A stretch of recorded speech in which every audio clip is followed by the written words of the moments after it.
Hi everyone, welcome back to my YouTube channel. You're watching Constitution Law series by Law by Nila Kumar, and in the 10th lecture of this series, we'll be studying Articles 17 and 18, which are pretty important for both CLAT PG and UGC NET.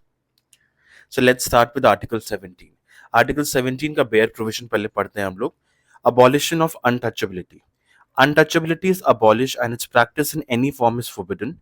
The enforcement of any disability arising out of untouchability shall be an offense punishable in accordance with law. अब यहाँ पे आप एक important चीज देखो. Untouchability क्या होता है वो तुम बाद में डिस्कस करेंगे.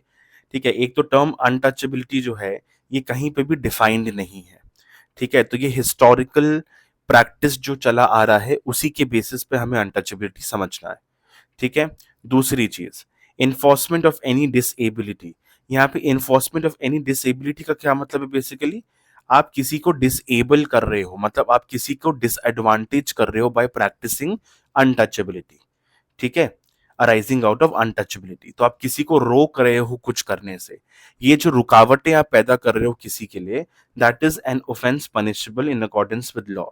अब जब भी हम ये टर्म यूज करते हैं इन अकॉर्डेंस विद लॉ, इसका मतलब होता है basically that the central government, that is the parliament, the legislature, the union legislature has the power to make law in accordance with in regards to abolition of untouchability, right? So this is what are the elements, what the elements of this article 17 are, right?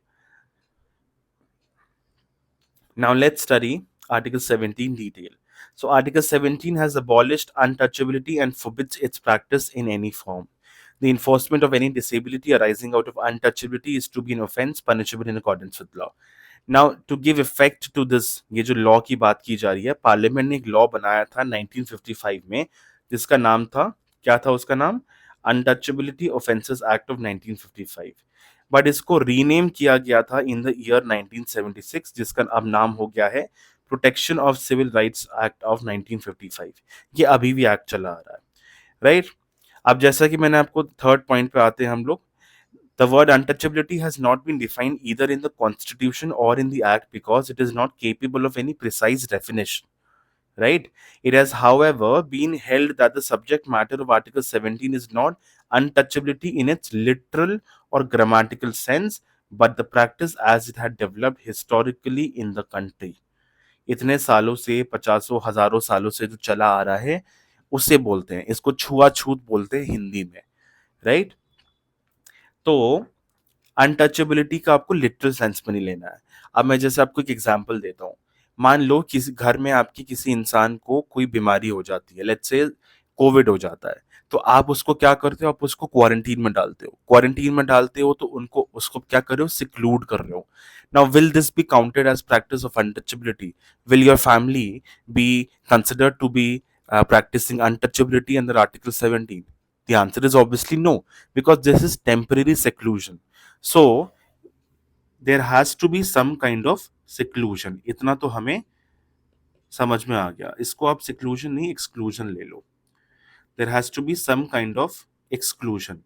लेकिन merely exclusion will not constitute a an offense of untouchability. अभी हम आगे चलते हैं तो आपको और समझ में आएगा. The Parliament has also enacted another law, Scheduled Caste and Scheduled Tribes Prevention of Atrocities Act. इसके तीन aims है: to prevent the commission of atrocities against the members of the SCs and STs, right? Then to provide setting up of special courts for the trial of offences under the act, okay? And to provide for the relief and rehabilitation of victims of such offences, okay? Now, there is another law, there is another provision in our constitution that has helped to eradicate the practice of untouchability. ऐसे reality check दो तो untouchability आज भी काफी states में, काफी regions में practice हो रही है. And it's an unfortunate truth, it's an अगली truth, but yes, it's the truth, right? Article 15(2) जब हमने पढ़ा था, आपको याद होगा, मैंने उस समय बोला था कि ये अनटचेबिलिटी को भी इरेडिकेट करने में हेल्प करता है. कैसे हेल्प करता है? क्योंकि आर्टिकल 15(2) सिर्फ स्टेट के अगेंस्ट एनफोर्स नहीं किया जा सकता, वो प्राइवेट सिटीजन्स के अगेंस्ट भी किया जा सकता है. So article 17 is also of similar nature, जहां पे सिर्फ स्टेट्स के अगेंस्ट आप इन्फोर्स नहीं कर सकते, आप प्राइवेट सिटीजन के अगेंस्ट भी इन्फोर्स कर सकते हो. That is what the next point tells, right. The fundamental rights are restricted mainly on government activities, ये यूजुअली होता है. लेकिन आर्टिकल 17 और 15 क्लॉज 2 जो है, they protect an individual from discriminatory conduct not only on part of the state but also even on the part of the private citizens in certain situations. Okay. Now, the Supreme Court has stated that whenever any fundamental rights like Article 17 is violated by a private individual, it is the constitutional obligation of the state to take necessary steps for the purpose of interdicting such violation. मतलब basically आपको prevent करना है, state के ऊपर एक positive duty डाली गई है. ठीक है. We have a case Pavadai versus State of Madras. ये मद्रास हाई कोर्ट का केस है, and this is the case that we have to study for this Article 17. ठीक है. इसमें क्या हुआ था, स्टेट लेजिस्लेचर ने एक लॉ पास किया था जिसका एम था to improve the living conditions of untouchables, right. तो ये लॉ को चैलेंज किया गया मद्रास हाई कोर्ट में. पटिशनर ने बोला कि this is amounting to untouchability articles under article 17, because ये कॉलोनी जो आप बना रहे हो लैंड एक्वायर करके, ये जो कॉलोनी आप बना रहे हो, ये आप सिर्फ अनटचेबल्स के लिए बना रहे हो. मतलब आप एक अनटचेबिलिटी की सोसाइटी अलग कर रहे हो, विच इज एक्सक्लूजन, राइट. तो मद्रास हाई कोर्ट ने बोला that they did not accept this argument. They stated that Article 17 prohibits singling out of the Harijan community, that is exclusion, and then for hostile treatment as a socially backward class. So coming back to this elements जो मैं आपको बता रहा था, there has to be exclusion and there has to be sorry, what was the word?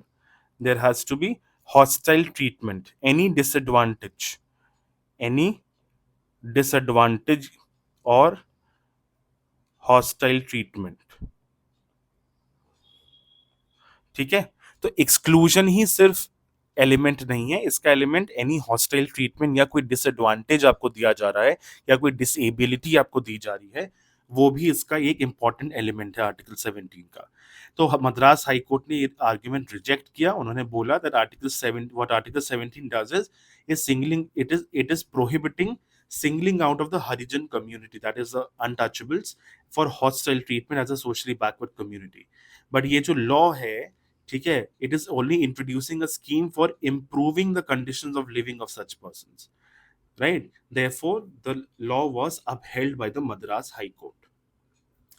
So this is it for Article 17.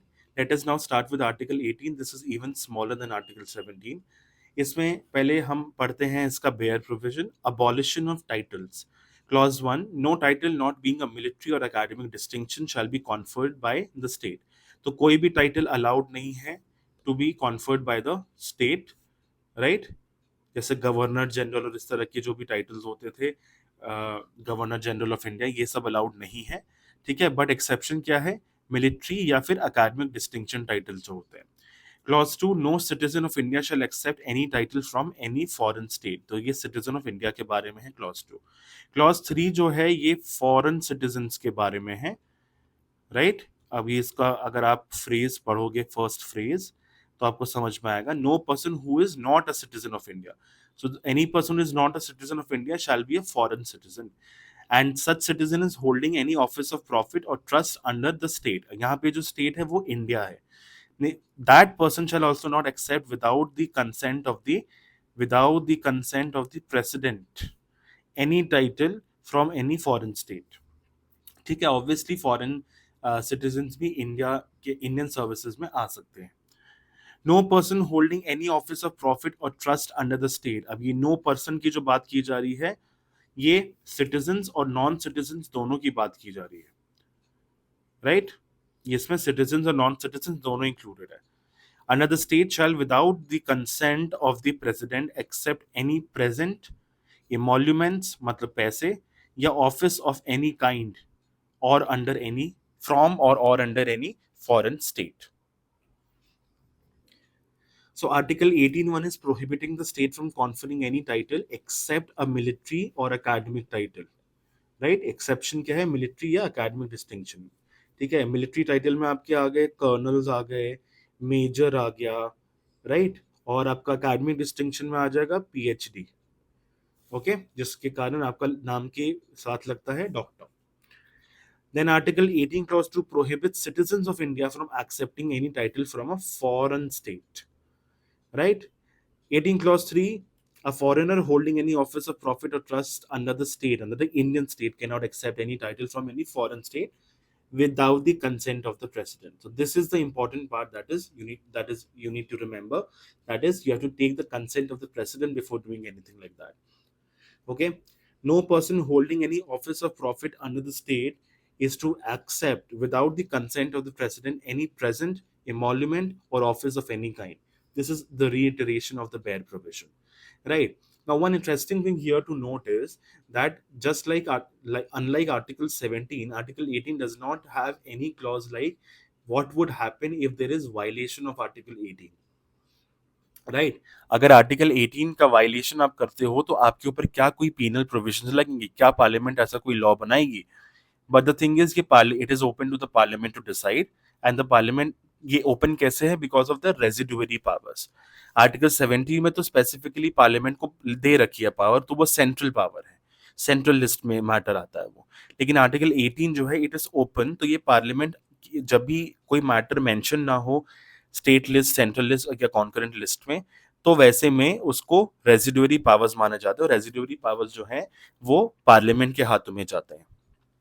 Right, now there is this case Balaji Raghavan versus union of India, 1996 का supreme court का case है, जिसमें basically बोला गया है कि भारत रत्न और पद्म भूषण और पद्म विभूषण जैसे जो अवार्ड होते हैं, ये अवार्ड्स जो हैं these are not titles within the meaning of article 18 clause 1. ठीक है, they are not violative of the principles of equality under article 14 और the abolition of titles, principle of abolition of titles provided under article 18. ठीक है. However, these awards conferred by the state are not to be used as suffixes or prefixes. अपने नाम के साथ आप ये नहीं लगा सकते पद्म भूषण अवॉर्डी निलय कुमार, ठीक है, पद्म भूषण निलय कुमार, ऐसे नहीं कर सकते आप. ठीक है, आप यूजुअली फंक्शंस वगैरह में जाते हो तो वहां पे चीफ गेस्ट से आते हैं, ऐसे तो बोला जाता है Padma Vibhushan awardee Mr such and such, Mrs such and such, but that is just an introduction, that is not their official name. Right? So this is it for this video. If you have any doubts, you can DM me on my Instagram or you can mail me on my email ID. There is an announcement for you that I have started a Telegram channel as well. I'll put the link of the channel in the description box below. Do join this Telegram channel. यहाँ पे हम legal quizzes लेते हैं, ठीक है, on topics that I teach here in my videos. ठीक है, on the case laws also, तो केस लॉ की प्रिपरेशन भी हो जाती है. तो केस लॉ वाला सीरीज जो चल रहा है और जो कॉन्स्टिट्यूशन लॉ का सीरीज चल रहा है, दोनों से रिलेटेड मैं वहाँ पे क्विज पोस्ट करता हूँ काफ़ी फ्रीक्वेंट बेसिस पे. देन वहाँ पे आपको लीगल अपडेट्स मिलेंगे, ठीक है, कि कौन जो केसेस मैं कवर नहीं कर पा रहा हूँ अपने सीरीज में, उसके लीगल अपडेट्स आपको वहाँ पे मिल जाएंगे. प्लस मैं वहाँ पे जजमेंट्स भी शेयर करता हूँ जो मैं यहाँ आपके क्या इंपॉर्टेंट केस लॉज वाले सीरीज में कवर नहीं कर पाऊंगा. Right, you need to understand one thing, that not every case law can be covered in detail in videos. तो उसका सोल्यूशन मैंने ये निकाला है कि मैं annotated PDFs of those judgement और उसके नोट्स निकाल के मैं उस जजमेंट के दोनों मैं वहां पे पोस्ट करता हूँ. So if you open my Telegram channel right now, you can see कि मैंने Neeraj Sharma versus state of Chhattisgarh करके केस है, इंपॉर्टेंट केस है, उसके मैंने एक वर्ड डॉक्यूमेंट में नोट्स अपलोड कर रखे हैं, साथ में मैंने उस जजमेंट की एनोटेटेड पीडीएफ भी अपलोड कर रखी है, हाईलाइट कर रखे हैं इंपॉर्टेंट पार्ट्स मैंने. ठीक है, तो सारे इंस्ट्रक्शंस आपको वहां पे मिल जाएंगे, सारी इन्फॉर्मेशन मिल जाएगी वहां पे. प्लस मैं आपको फ्री स्टडी मटेरियल भी देता रहूंगा time to time. Right, so do join my Telegram channel, बहुत ही रिसोर्सफुल चैनल होगा. Right, the link is in the description box below. और इंस्टाग्राम और पे तो आप मुझे फॉलो कर ही रहे हैं. And don't forget to like and share my video and also subscribe to my YouTube channel. It enables me, it gives me a boost of confidence that yes, people are actually interested in watching my video. Right, so do that. I'm sorry, I have a very bad throat today, so please bear with my voice. So this is it for this video. I hope पूरी video में मेरी voice ऐसे ना आई हो, but this is it for the video. I'll see you in the next video.